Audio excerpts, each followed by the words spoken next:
My name is Ron English. I will be performing a monologue, A Father's Plea, written by Luciana Fleming.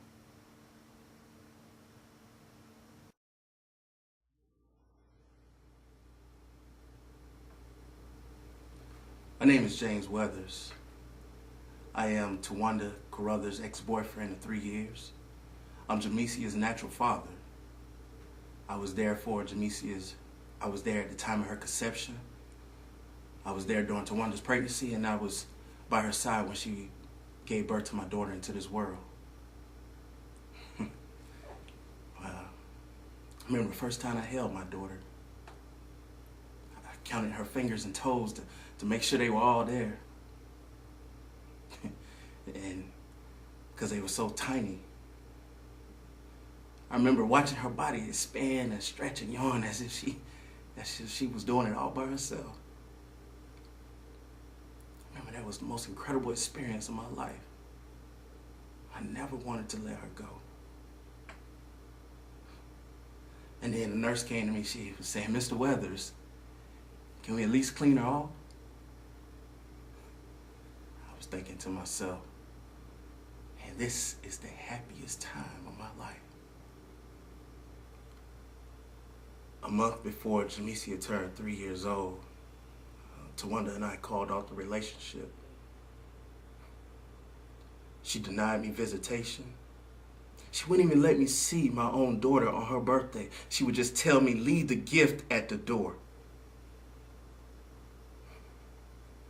And about 2 weeks later, I received a court order in the mail telling me to appear in court for child support. Now, my first thought was, why did she feel she needed to get the courts involved? I mean, I sent her money whenever she called. I brought clothes, diapers, toys.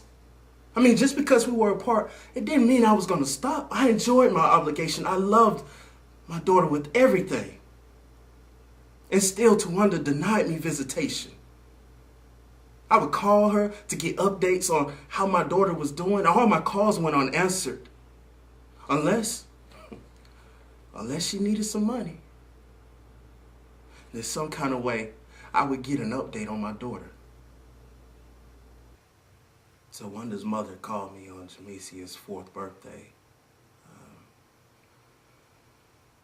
She too felt that it was unfair that Tawanda was keeping Jamesia away from me. She also informed me that she was noticing some bruises on Jamesia. When she asked Tawanda about it, her explanations just wasn't matching up. When I saw my baby,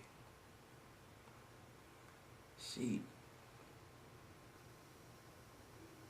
had this bruise on the side of her forehead. It was all discolored as if she had been punched. Mrs. Carruthers told me not to say anything because she knew what was going on in my mind. The next weekend, I asked Mrs. Carruthers, could she ask Tawanda if she could keep her for the weekend so I could spend some time with her. Mrs. Carruthers told me that Tawanda wasn't answering none of her calls.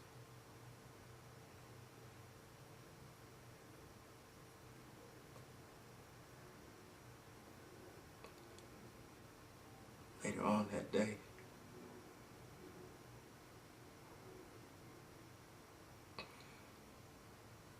I get a call from the DeKalb County.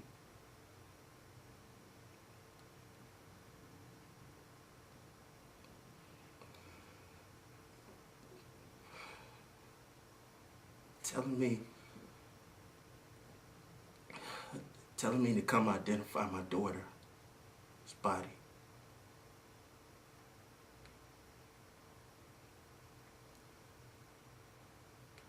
That was the last time I seen my daughter.